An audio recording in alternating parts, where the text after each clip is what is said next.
December. Okay. My name is Tiana Coleman. I'm from Memphis, Tennessee. I'm also a senior. I graduated in December, and my major is health and human performance. All right. My name is Matthew Pankey. I'm from Humboldt, Tennessee. I am a marketing major, and I am a senior this year as well. My name is Logan Brooks. I'm from Jackson, Tennessee. My major is human health and performance. I'm Cordell Jackson from Birmingham, Alabama. My major was health and human performance. I graduated, and I currently am taking a major in leadership, another bachelor's in leadership. We got West Tennessee is in the building. Let's see, and Birmingham, Alabama. We got somebody from Alabama. That's good. Okay, so now we got a chance to get to know who you all were. So now the first question is, what was it about Greek life that made you interested? And you can answer this in any order, so y'all just kind of talk to each other. Y'all don't have to go straight down the line, and y'all all don't have to answer either, okay? Well, I'll say for me, coming from like my town or whatever, I really didn't know anything about Greek life at all. So when I got to a school called Tennessee Tech, that's where I played at. And it was a guy there that I just like related to, like seeing a lot of myself in him. And one day he had a cane, I don't know if you know, but he had a cane. I was like, what's that? And he told me, I was like, bro, you're an organization. I'm like, what's that, bro? So I was, looking into it. And then I got, as I looked into it, I found out that one of the charter members was actually from my city, and I got to talk to him. And then I did the history on the organization itself, and seeing that it was founded on an all-white campus. And at the time, I was at an all-white campus, so I was like, I need to do this, you know what I'm saying? So I just felt that. Okay, that's good. That's a good story, for sure. What we got next?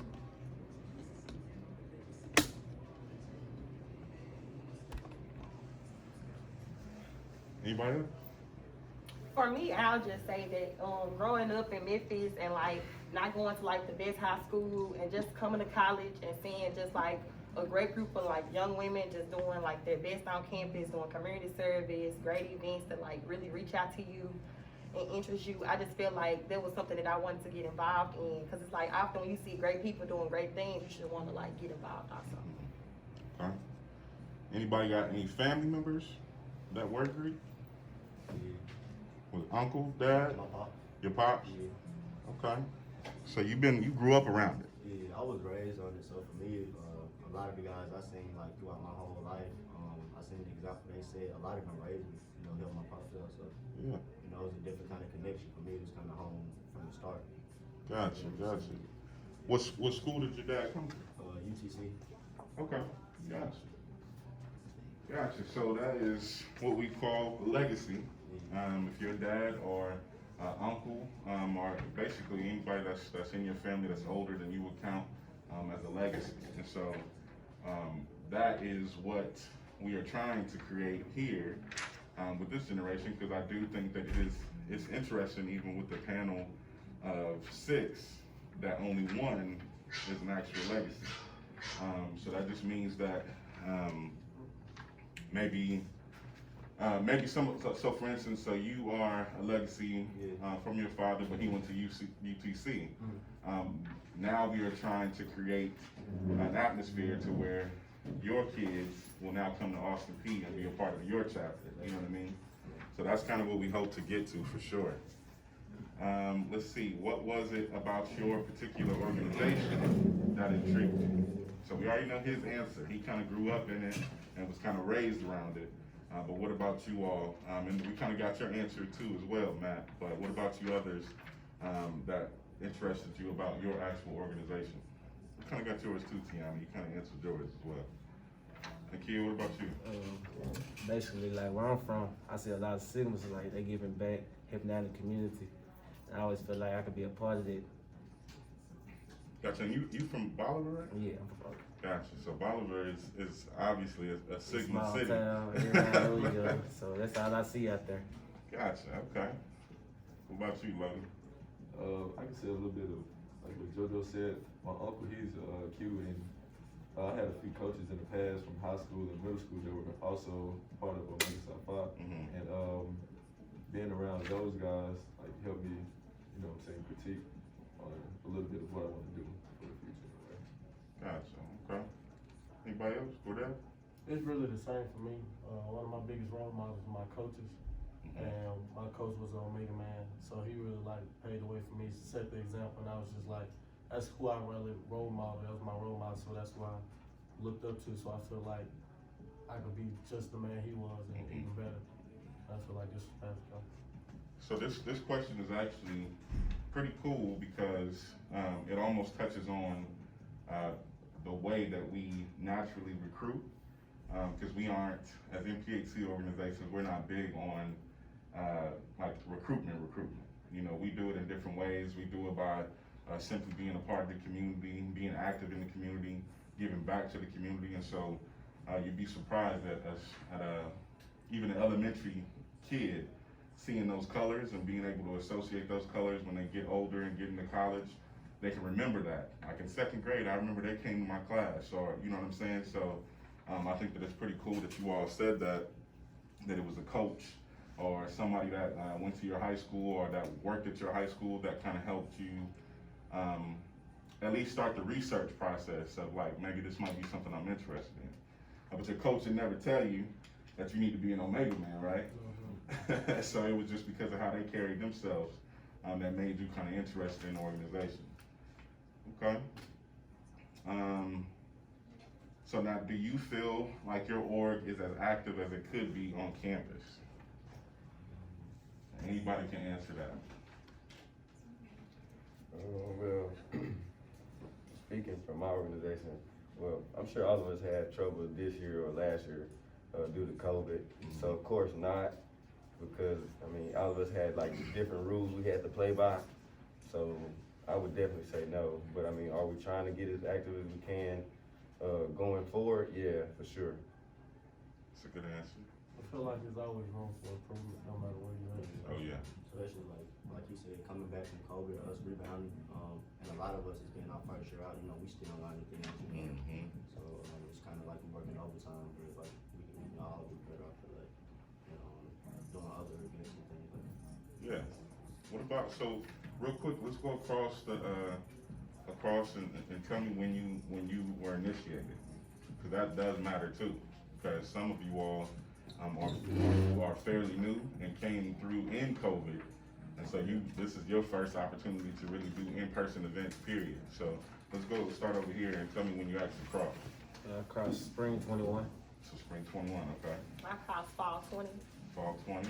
I caught spring 19. Spring 19. Across fall 20. Fall 20. All 20. Fall 20.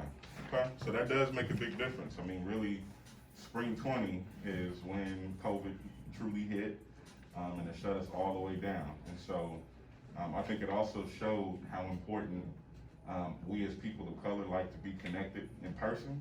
I think it took a lot out of us that we weren't able to really connect and do events in person. So I applaud y'all for thugging it out through that tough time, and now we're doing our best to kind of play it as safe as possible so that we can have in-person events again. So I'm happy to be able to be doing this in person and not virtual. You know, even though I have the virtual component going, I think it's important for us to be able to have this in person. So I do applaud y'all for one, pushing forward to be a part of an organization that you knew once you did be initiated, you weren't gonna be able to do nothing. You know what I mean? You were doing it for the right reasons, basically, because you wanted to be a part of the organization, not because you wanted the great probate show or the big party or something like that. So I do applaud y'all for that. So how does one show interest in your organization? Now this is a good question.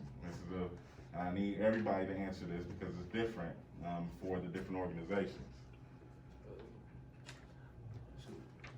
Basically, like going to the interest meeting, like always reaching out to you, like on social media, and like just having your contact information, like calling you, like yeah. Okay.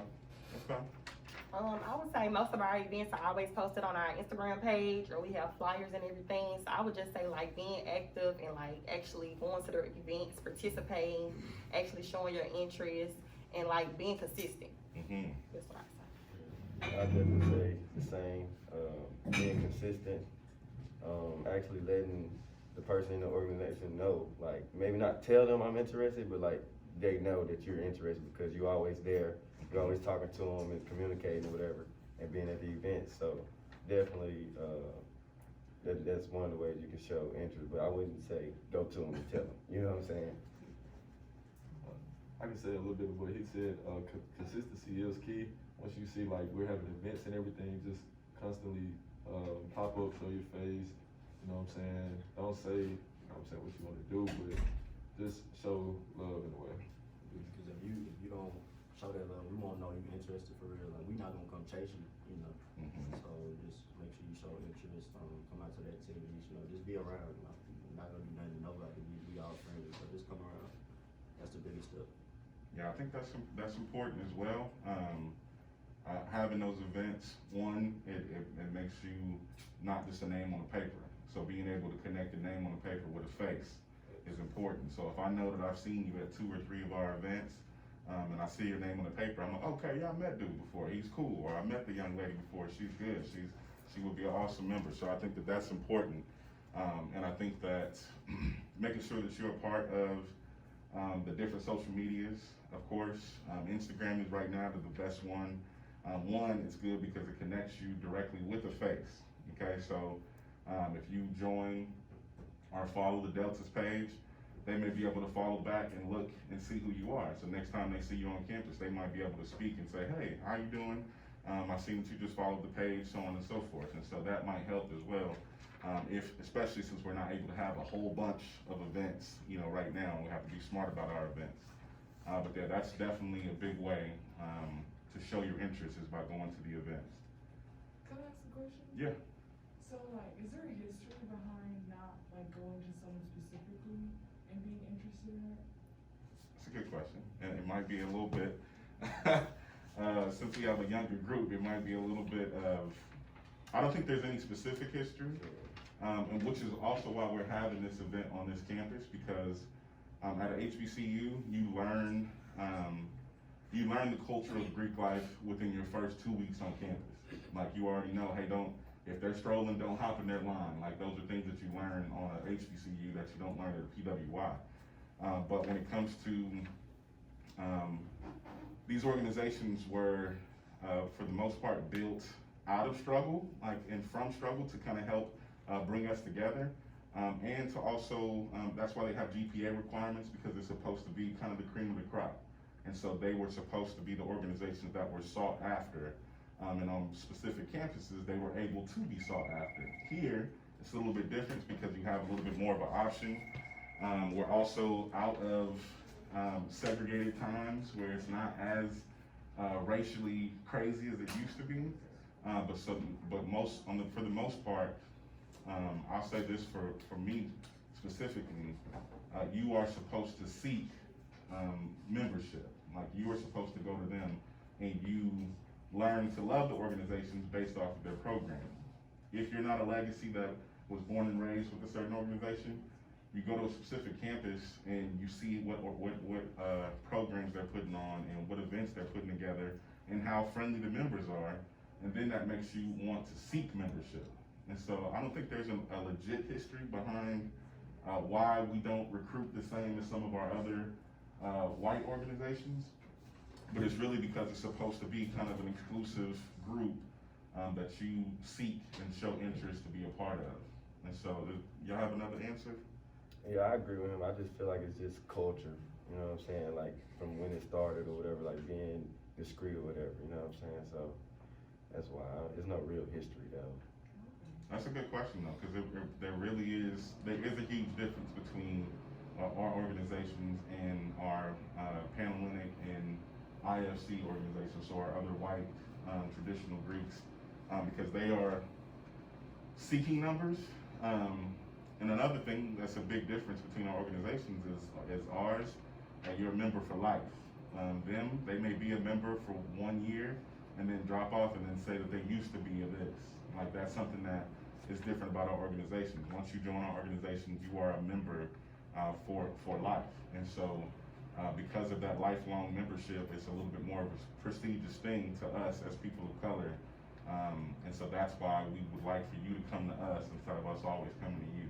So, but that is a really good question though. And I don't know if there's a legit history behind why it started that way, but I just know that we kind of started to kind of protect each other and take care of each other and start pushing each other towards greatness.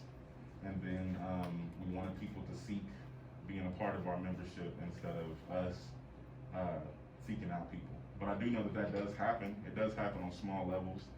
If I see a guy that I know is like really handling business and I see that he's would be a great asset, then I maybe recruit personally in a different way. But it's just as far as we don't really have events that are strictly towards come be a part of us, come be a part of us. But yeah, that's a good question. Anybody else got a question that they? Yeah. Just to add on to it, we also have like what we call honorary members too. We do seek honorary members to, join. Yeah, that is true. So, honorary membership is basically a form of external recruitment, but usually it comes when, so say that someone is extremely active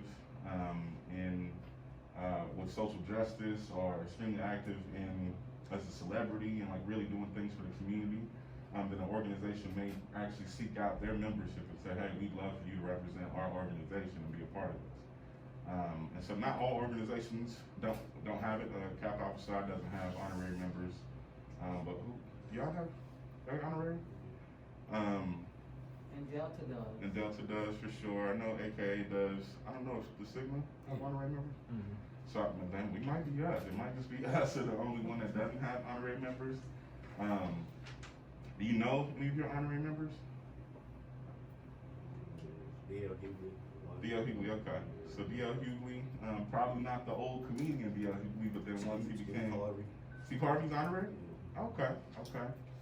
So yeah, there's a few members. I know that is Angela Bassett honorary? Yeah, she's honorary. A whole lot.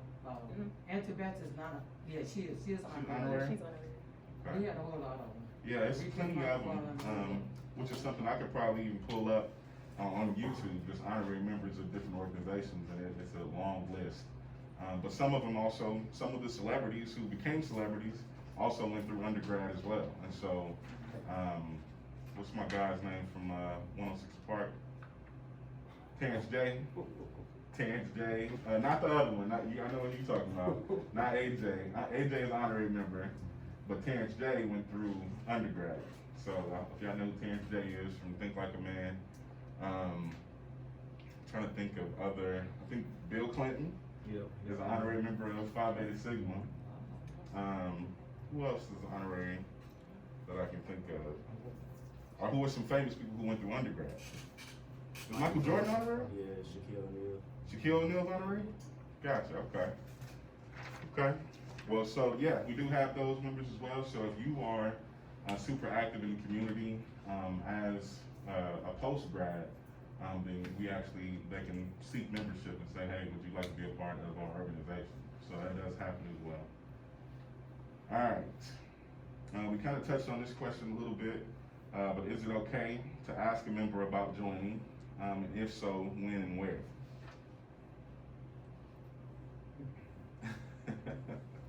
I would say if you have a friend, you know what I'm saying, that's already a part of the organization, then you can ask them on a personal basis, you know what I'm saying, hey, I'm interested in your organization, what do I need to do, you know what I'm saying?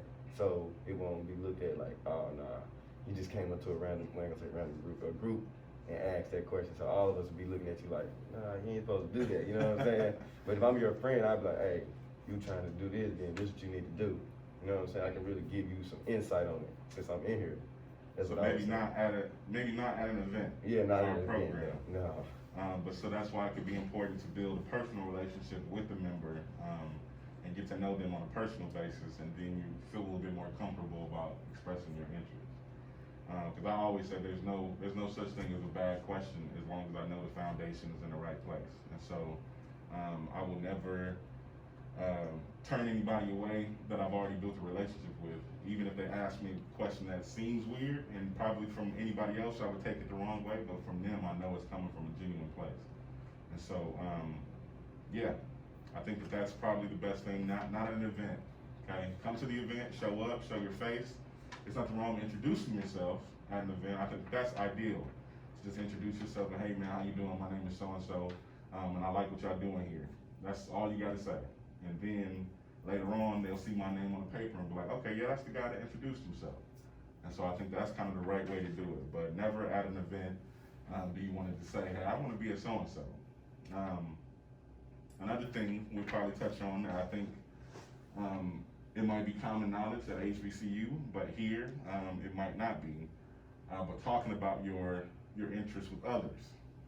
And so like someone that might be interested going around and maybe telling their friends like, oh, I'm trying to be a so-and-so, or I'm gonna be this. How do y'all look on that? What would y'all say about that? That's a no-no, right? So show your interest towards the people who really matter, but it may not be good to tell everybody I'm gonna be a Kappa, I'm gonna be a Q, because that might not be the case, okay? Because there is a sense of entitlement there in that statement. Now saying that you might be interested is one thing, but you still don't want to spread that information out because unfortunately in our population stuff spreads pretty easy. And you don't want a member of that organization to be like, oh, they already think they in. So be discreet, period, all across the board about your interests. Go to the events. And so even an event like this, it is an open event. It is not directed towards a certain organization. And you can show your face at this event, but even when the Qs put on a program, they're never putting on a program that is strictly for Q interests. Does that make sense? They're putting on a program for the people. They want the people to come, but you're able, if you keep showing up to those different events, then of course, other than the informational is for people who might be interested in joining the organization. But Delta is never gonna put on an event that is strictly for Delta interests. It's gonna be, hey, for everybody, we're doing this for the population and for the campus. But if you are interested, it would be good for you to be there, okay? So being discreet is important. Are certain orgs only bringing through members in the fall or just the spring, or are y'all available to bring them through like all year? Personally, that's like a chapter decision, you know what I'm saying? So It's a timing thing. yeah, like with my chapter at Tennessee Tech, we only do spring line, so you will only be able to have a chance to come to in the spring. But like here, I've seen both, you know what I'm saying? So it really just depends on the chapter. Okay, sometimes nationals. I know during COVID time, nationals might have shut it down during one semester, but opened it up the next semester. So I think that matters. But I do think the chapter thing does have a lot to do with it. You'll go to certain chapters in certain schools, and it'll only be spring lines or it'll only be fall lines, depending on the organization. But that's a good question as well. Costs. How much does it cost to be a part of an organization, and is there like payment plans? I think that's what the student asked. It's not any payment plan. You gotta have all your money in by that deadline. And all I'm gonna say is like, if y'all haven't started saving now, because it's not really cheap, especially for the girls. It's not cheap at all. Like The whole refund shit. for real. Like at least have a band up at least. Like y'all need to start saving for sure if y'all interested in it. But it's Okay. worth it because I mean it's for life. You know, so True, that is very true. So at least 1,000, you need to have that just ready. And is that like once or? It's all one lump sum, Yeah. okay? So that's another big difference between our organization and some of our traditional white Greeks. They usually have an initiation fee, but then they also usually have like a semester dues that they're paying to be a part of that organization. Ours, it basically differs from when you join. It is a little bit more expensive to join as a freshman than it is a senior because you're paying for basically your years in undergrad, but then depending on the organization, there may be chapter dues, there may be like semester dues, so it just all differs, but you definitely want to make sure that you got a nice lump sum of money ready to go if you're interested, okay? And if you save up $2,000 and it's not that semester doesn't go through, it's okay to spend 800 of that, but keep that 1,000 at least sitting so that next semester your opportunity may open up. But it has become, it is expensive, but it is for life. Me, I came through in 2006 and I paid $810. That is like a third of what some of the organizations have to pay now. And I was mad at my pro fights and the people who came through before me because they were paying $300 and $400 to get in. And so I was mad about my $800. So,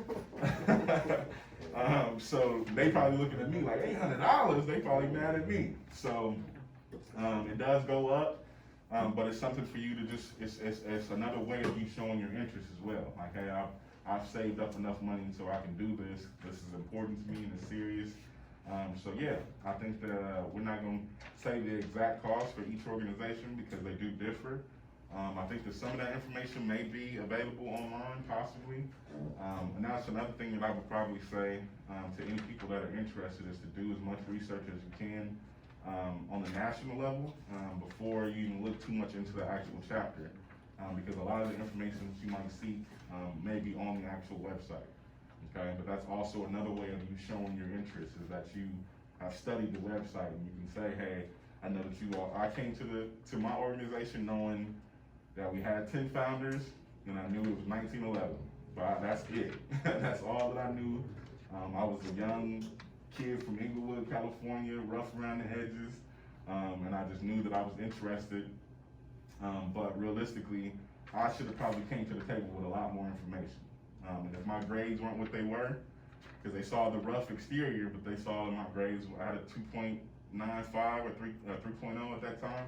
And so they were like, okay, he looked kind of rough around the edges, but he's taking care of business in the classroom. And so I think it's important for to not come in like I came in, okay? So have as much information as you can up front for sure. Is there anything that you all think that it would be important for them to know that I haven't asked about?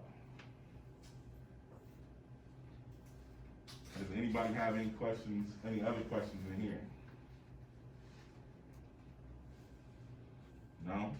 I'll definitely say though, if you are interested, definitely do it for the right reasons, you know what I'm saying? Because once you get in, it's not just strolling. It's really not. It's a lot of paperwork, it's a whole bunch of stuff that you gotta do that you don't see, that we see, you know what I'm saying? So if you're not ready for that, then don't even do it.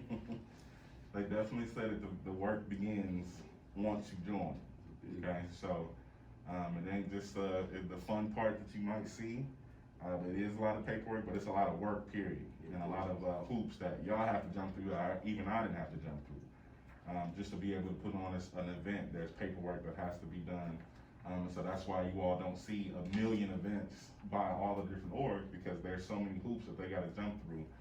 So they're very, very strategic about when they put that paperwork in, okay? So that's why it's important for you all to show up to their events when they have them, because they went through a lot to put that event on. So I think we've had some very successful events this year so far. They've been in person, which is beautiful. We've had a good time. Some of them have even been in this center.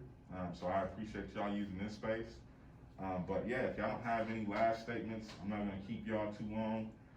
Is there anything that is upcoming that y'all have, that y'all can think of off the top? Any events that y'all have going on?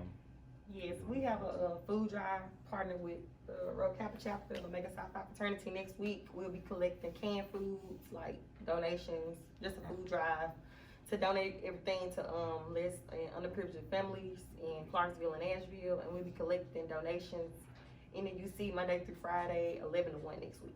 Okay. And we have PIQ coming up. We don't have a specific date yet. It's most likely next week, PIQ. Okay, so tell them what that event looks like. I mean, it's self-explanatory. We're gonna have whipped cream, big plates, and y'all can basically select the cue that y'all want to buy. Y'all pay like $1. Y'all can do whatever y'all want, so as long as it ain't me.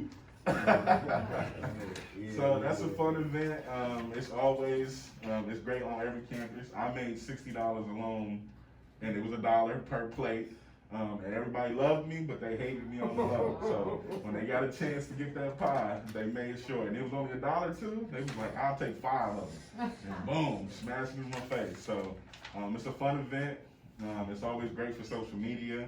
And it's also an opportunity for you to get to know the brothers as well. So definitely come out. They'll have that information. Once y'all get it, let me know so I can put it on our page as well. All right.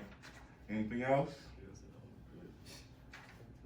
All right. So anybody go to homecoming?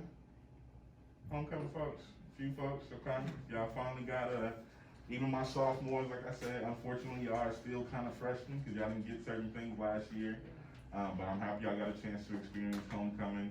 And hopefully you saw how the crews are out there. All the different NPHC organizations have their space. And then everybody else is on the other side. But hopefully you got a chance to experience it.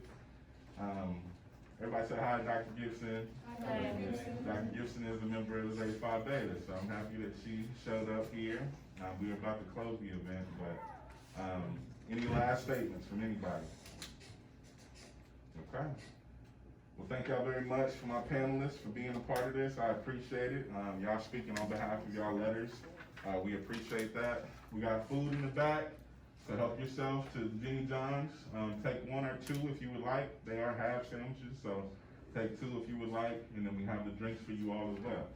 Okay? If y'all do have any last minute questions that y'all want to have me, ask me, or you can also send them to the to our Instagram. You can ask the question anonymously through the Instagram, and I will make sure to get that question out to our panelists as well so they can answer it at a later date. All right, thank you very much.